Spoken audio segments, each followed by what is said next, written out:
Hello everyone, कैसे आप सभी। आई होप बहुत अच्छे होंगे। मैं हूं एमएच अख्तर और आप देख रहे हैं topper learners. As you already know guys, we have completed chapter first crop production and management with NCERT question. In this lecture we will discuss about chapter second, microorganism. Before that, if you are visiting first time on my channel, please do subscribe. अगर आप पहली बार visit कर रहे हैं हमारे channel पे तो subscribe कीजिए और ज़्यादा से ज़्यादा लोगों तक शेयर कीजिए ताकि लोग भी इससे बेनिफिट्स गेन कर सकें। ओके, आज की लेक्चर में हम लोग देखेंगे माइक्रो ऑर्गेनिज्म क्या होता है, माइक्रो ऑर्गेनिज्म कैसे हमारे लिए हेल्पफुल है, ये कैसे हमारे लिए हार्मफुल है। It's mean that micro organism कैसे हमारा दोस्त है और कैसे हमारा दुश्मन है। Micro organism as a friend and micro organism as a FOE, foe मतलब दुश्मन। क्लियर। सबसे पहले दोस्त और दुश्मन होने से पहले ये तो पता चल जाए कि ये माइक्रो ऑर्गेनिज्म है क्या। Sir what is micro organism. आप माइक्रो ऑर्गेनिज्म बोल रहे हैं, लेकिन माइक्रो ऑर्गेनिज्म है क्या। तो माइक्रो ऑर्गेनिज्म देखिए, organism means live, organism means the things which is live, वो ऑर्गेनिज्म है। ठीक है, जैसे लिविंग ऑर्गेनिज्म हम लोग बोलते हैं, उसी तरीके से माइक्रो ऑर्गेनिज्म भी लिविंग ऑर्गेनिज्म है, जो क्या है, बहुत छोटा है। इसको माइक्रो बोला गया, इसमें 10⁻³ साइज होगा इसका। वो organism, the living organism which can not be seen bye the naked आई, अपने हम नंगी आंखों से नहीं देख सकते उसको, उसी को हम बोलेंगे क्या, माइक्रो ऑर्गेनिज्म। माइक्रो ऑर्गेनिज्म को देखने के लिए हमको माइक्रोस्कोप का यूज़ करना पड़ेगा। माइक्रो ऑर्गेनिज्म को माइक्रोब्स भी बोला जाता है। क्या बोला जाता है, माइक्रोब्स। ठीक है, अब देखिए, अब क्या कहाँ होता है ये माइक्रो ऑर्गेनिज्म। देखिएगा, रेनी सीजन में जो ब्रेड अब लाते हैं, ब्रेड के ऊपर ग्रीन कलर का लेयर चढ़ जाता है, जिसको हम क्या बोलते हैं, फंगस बोलते हैं। वही आपका एक माइक्रो ऑर्गेनिज्म है। वो सड़ जाता है and surface cover with the greenish white patches. ये क्या है, tiny black round structure. Do you know what this structure and where do this come. ये माइक्रो ऑर्गेनिज्म है और कुछ नहीं है। अब देखिए, माइक्रो ऑर्गेनिज्म होता क्या है। तो माइक्रो ऑर्गेनिज्म हर जगह होता है, मिट्टी में, पानी में, एटमॉस्फेयर में, हर जगह माइक्रो ऑर्गेनिज्म पाया जाएगा। उसको समझाने के लिए एक एक्टिविटी दिया हुआ है आपके सब्जेक्ट में, आपके चैप्टर में, एक्टिविटी 2.1। इसमें बोला जा रहा है, collect some moist soil from the field in beaker and added water to it. ठीक है, मॉइस्ट सॉइल लीजिए, बीकर में रखिए, उसमें पानी ऐड कर दिए। After the soil particle have settle down, उसमें सॉइल पार्टिकल क्या हो जाए, बैठ जाए। Observe a drop of water from a beaker under a microscope, what do you observe. इससे क्या होगा, उसमें बहुत छोटा छोटा आपको माइक्रोस्कोप से जब हम देखेंगे तो बहुत छोटा ऑर्गेनिज्म दिखेगा। वही होता है माइक्रो ऑर्गेनिज्म। एक्टिविटी 2.2 क्या कह रहा है, take a few drop of water, from pond मतलब तालाब, spread on it glass slide. ये ग्लास स्लाइड होता है, उस पर इसको फैला देना है। ये आपको लैब में दिखेगा। ठीक है, ग्लास स्लाइड पे पानी को ऐसे फैला देना, उसका ऑब्जर्व थ्रू द माइक्रोस्कोप। वहाँ से भी आप माइक्रोस्कोप से ऑब्जर्व कीजिएगा तो आपको मिलेगा छोटे organism. Do you find टिनी organism moving around. क्या आप फाइंड कर सकते हैं, ये माइक्रोऑर्गेनिज्म चारों तरफ मूव करता है। देखिए, इस ऑब्जर्वेशन से क्या होगा, ये सॉइल में बहुत छोटे क्या हो जाएंगे, माइक्रो ऑर्गेनिज्म आपको दिखेंगे। Can not categorize a microbes. These micro organism और माइक्रोब्स और माइक्रो ऑर्गेनिज्म सेम है बाबू, उसमें कंफ्यूज नहीं होगे। Microbes is very small in size, can not see by the unaided eye यानी naked eye, some of these such are fungus, जो bread में होता है। अब टाइप्स ऑफ ऑर्गेनिज्म की बात की जा रही है, फंगस कहाँ होता है, जो ब्रेड में होता है। तो ये तो एक हो गया आपका फंगस, ठीक है, एक हो गया आपका फंगस जो कहाँ होगा, ग्रो इन ब्रेड, एक हो गया फंगस। उसे मैग्नीफाई ग्लास से हम देख सकते हैं। That is why these are called micro organism और माइक्रोब्स। अगर आपसे कोई पूछे कि why micro organism are called microbes और माइक्रो ऑर्गेनिज्म, तो लिखिए because it can not be see by the naked eye. Clear. उसके बाद देखिए इसका क्लासिफिकेशन, माइक्रो ऑर्गेनिज्म का क्लासिफिकेशन देखिए, माइक्रो ऑर्गेनिज्म का classification, micro organism are classify into 4 major part. कितना, 4 पार्ट में। कितने पार्ट में, 4 पार्ट में, ठीक है। पहला हो गया बैक्टीरिया, दूसरा हो गया फंगाई या फंगी, तीसरा प्रोटोजोआ, चौथा एल्गी। तो कितना है क्लासिफिकेशन, 4 क्लासिफिकेशन है। पहला बैक्टीरिया, दूसरा फंगस, तीसरा प्रोटोजोआ, चौथा एल्गी, ठीक है।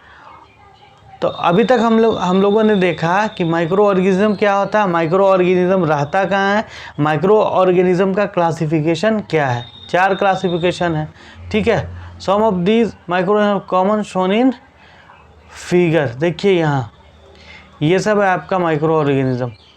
जैसे ये बैक्टीरिया हो गया, ये क्या हो गया, बैक्टीरिया, ये हो गया आपका बैक्टीरिया, ये सब क्या हो गया, बैक्टीरिया हो गया, ये बैक्टीरिया हो गया। और यहाँ देखिए आपको ये भी माइक्रो ऑर्गेनिज्म ही है, इसको बोलते हैं,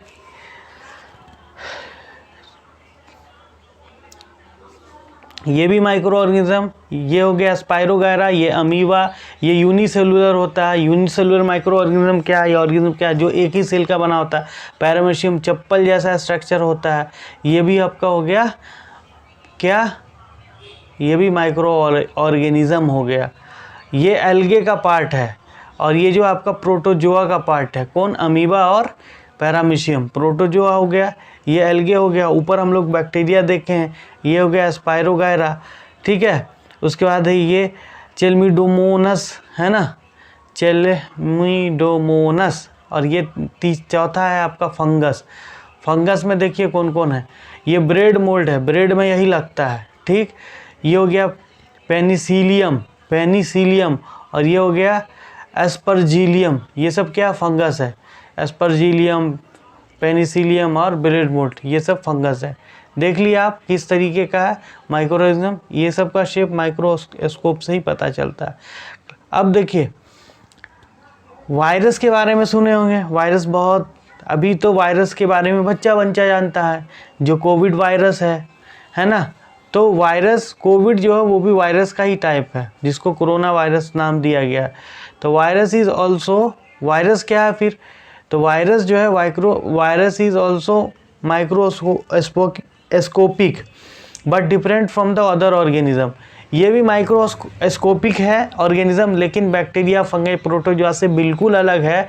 बिकॉज ये जो है सेल के बाहर, जब किसी बॉडी के बाहर होता है तो अपने आप को नॉन लाइव रखता है, और जैसे ही सेल के अंदर जाता है तो वो क्या होता है, वो अपना फंक्शन शुरू करता है, वो अपना फंक्शन शुरू करता है। देखिए virus also microscopic but different from the other micro organism. They however reproduce only inside the cell, host organism, हमारे अंदर, आपके अंदर जाने के बाद रिप्रोड्यूस करता है। विच मे बी बैक्टीरियम, प्लांट और एनिमल, जिसके अंदर जाएगा वो प्लांट हो या एनिमल हो। सम ऑफ वायरस नीचे दिया हुआ है, उसका फिगर हम लोग अभी देखेंगे। Common element like cold, influenza, flu, ये सब किससे होता है, स्वाइन फ्लू भी वायरस से ही हुआ था, है ना। पोलियो भी वायरस से हुआ है ना। चिकन पॉक्स भी वायरस होता है। Disease like dysentery and malaria, dysentery और मलेरिया जो है ये प्रोटोजोआ से होता है। डिसेंट्री मतलब पानी की कमी, मलेरिया ये किससे होता है, प्रोटोजोआ से। वेरस टाइफाइड, ट्यूबरक्लोसिस बैक्टीरिया से होता है। टाइफाइड यानी यहाँ पे डिजीज़ के बारे में बताया है कि कौन डिजीज़ किससे होता है, ठीक है। तो टाइफाइड जो हो जाएगा बैक्टीरिया से, ट्यूबरक्लोसिस बैक्टीरिया से, क्लियर। और ये सब किसके वायरस से क्या हो, पोलियो है ना, चिकन पॉक्स, ये सब वायरस से होगा। और डिसेंट्री बैक्टीरिया प्रोटोजोआ से। क्लियर।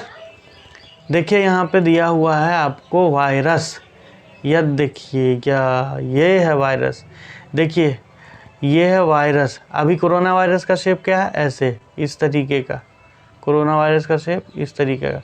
कोरोना वायरस में आरएनए नहीं पाया जाता है, कोरोना वायरस में आरएनए नहीं पाया जाता है।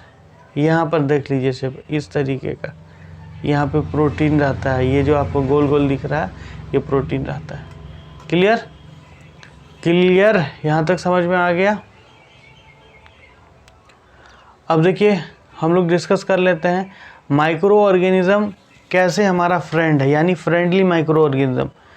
Friendly micro organism, friendly micro organism. देखिए micro organism use for various purpose that are use in preparation of curd, bread and cake.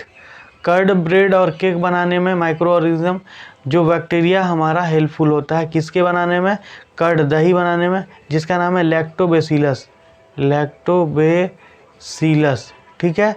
उसके बाद ब्रेड बनाने में ईस्ट काम करता है, ईस्ट पाउडर। केक बनाने में ईस्ट पाउडर काम करता है। Micro organism have used for the production of alcohol, बहुत पहले से यूज़ किया जा रहा और पहले से यूज़ हो रहा है उस अल्कोहल बनाने में, यानी शराब बनाने में, फर्मेंटेशन के लिए। आगे है they are also use in cleaning of environment, environment cleaning के लिए। फॉर एग्जाम्पल ऑर्गेनिक वेस्टेज, जैसे देखिए डिकम्पोजिशंस में इसका बैक्टीरिया काम करता है। अगर बैक्टीरिया वर्क नहीं करे तो पॉल्यूशंस बहुत ज़्यादा हो जाएगा। ठीक है। जैसे एनिमल वगैरह मर जाता है तो बैक्टीरिया ही उसको डिकम्पोज करता है। ठीक है। Recall that bacteria also use in the preparation of medicine, medicine बनाने में भी, इन एग्रीकल्चर में भी, इंक्रीज द सॉइल फर्टिलिटी, जैसी नाइट्रोजन को फिक्स करने के लिए। तो ये सब यूज़ है बैक्टीरिया का। तो बैक्टीरिया का इंडस्ट्रियल यूज़ भी है, सोशल यूज़ भी है ना, और इन्वायरमेंट को क्लीन भी रखता है। अब देखिए मेकिंग ऑफ कर्ड ऑलरेडी आप लोग पढ़ चुके हैं क्लास 7 में, कैसे बनता है। उसमें क्या किया जाता है कि उसमें दूध में थोड़ा सा दही मिला दिया जाता है और फिर वो दही क्या हो जाता है, बन जाता है, दूध से दही में बन जाता है। उसमें क्या रहता है, लैक्टोबैसिलस, उसमें क्या रहता है, लैक्टोबैसिलस। अब बात है कि माइक्रो ऑर्गेनिज्म रहता कहाँ है। देख लिए जनरली कैसे हमारा दोस्त है ना, माइक्रो ऑर्गेनिज्म रहता कहाँ है। माइक्रो ऑर्गेनिज्म देखिए, माइक्रो ऑर्गेनिज्म में भी सिंगल सेल। अब देखिए सिंगल सेल भी हो सकता है माइक्रो ऑर्गेनिज्म और मल्टी सेलुलर भी हो सकता है, जिसमें बहुत सारे, जैसे हम लोग हो गए मल्टी सेलुलर, बहुत सारा सेल है।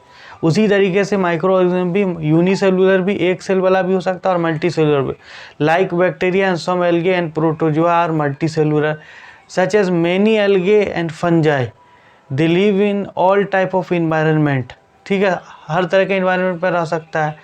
रेंजिंग फ्रॉम आइस कोल्ड, मतलब जो बर्फ़ जितना ठंडा होता है उससे लेकर के हॉट स्प्रिंग, बहुत गर्म तक। ठीक है। And desert, mercy land, mercy land में भी जहाँ पानी नहीं है वहाँ पे भी। They are also found inside the body of animal include human, वो बॉडी के अंदर भी रहता है ना, ज़्यादा टेम्परेचर पे भी, कम टेम्परेचर पे रहेगा। Some micro organism grow on other organism while other they exist freely, कुछ दूसरे में क्या होता है, प्रोड्यूस होता है। क्लियर।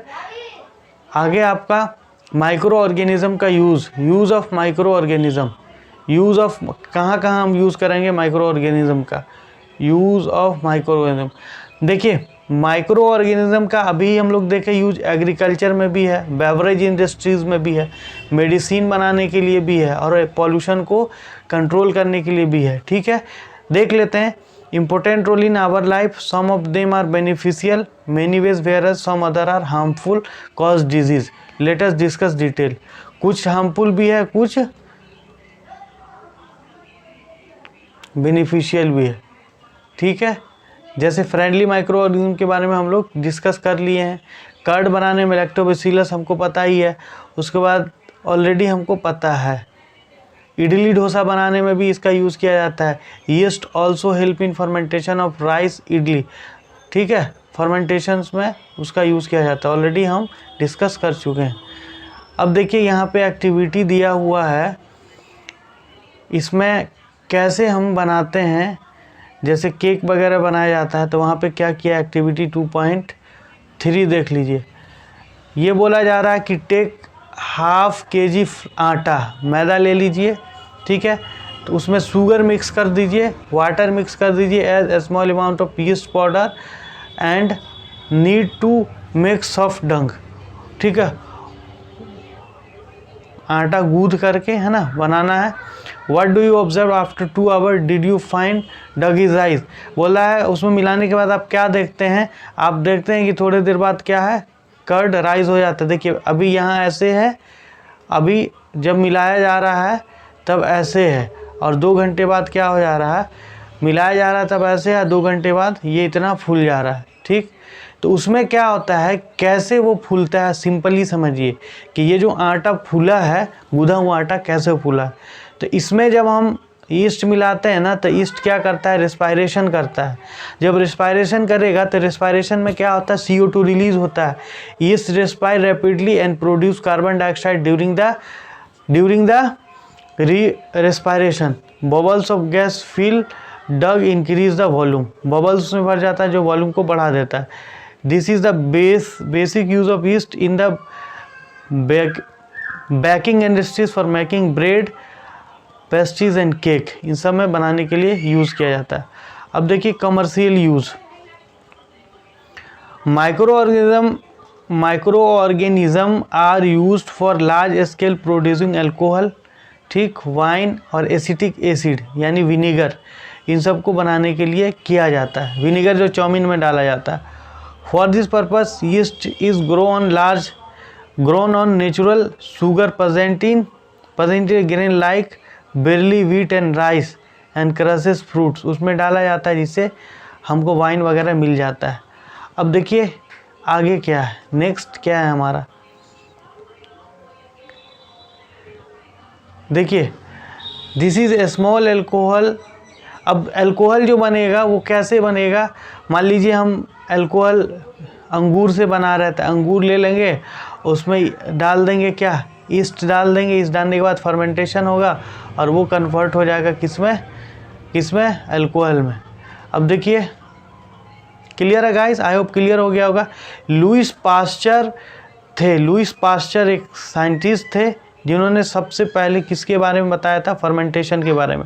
तो फर्मेंटेशन की खोज किसने की थी, तो लुइस पास्चर ने कब की थी, तो 1857 में, 1815, जब इंडिया में फर्स्ट लड़ाई हो रही थी, आज़ादी की लड़ाई अंग्रेज़ों से जब इंडिया लड़ रहा था, तो पास्चर साहब किससे लड़ रहे थे, बैक्टीरिस्ट से लड़ रहे थे, फर्मेंटेशन की खोज कर रहे थे।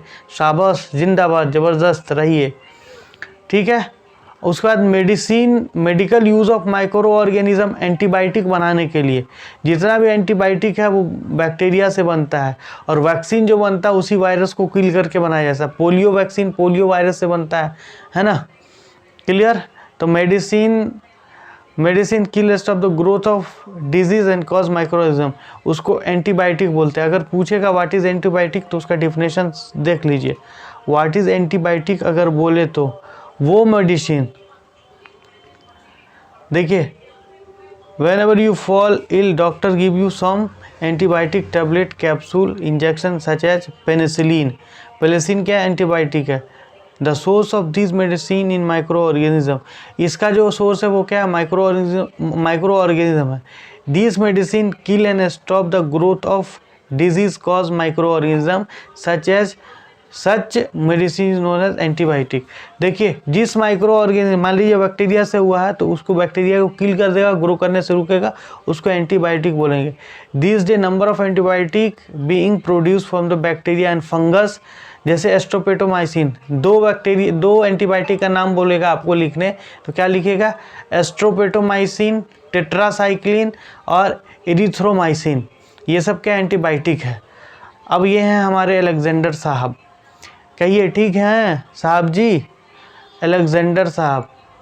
इसमें क्या है देखिए 1929 में 1929 1929 Alexander Fleming was working on a culture of disease causing bacteria.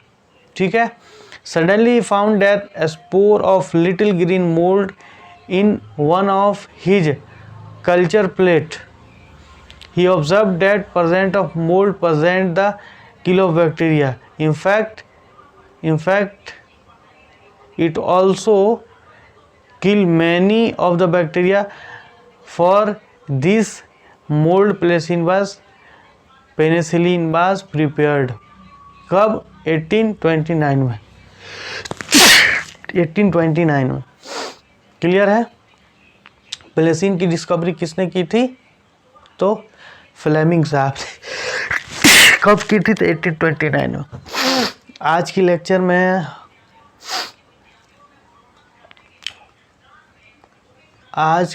में इतना ही गाइस. नेक्स्ट लेक्चर में हम लोग डिस्कस करेंगे कॉमन एंटीबायोटिक के बारे में. यानी आज के लेक्चर में पेज नंबर 19 तक हम लोग डिस्कस कर चुके हैं. नेक्स्ट लेक्चर में हम लोग पेज नंबर 20 तक करेंगे. आई होप आपको अच्छा लगा होगा. अगर अच्छा लगा हो तो लाइक शेयर एंड सब्सक्राइब कीजिए. Thank you. Have a nice day.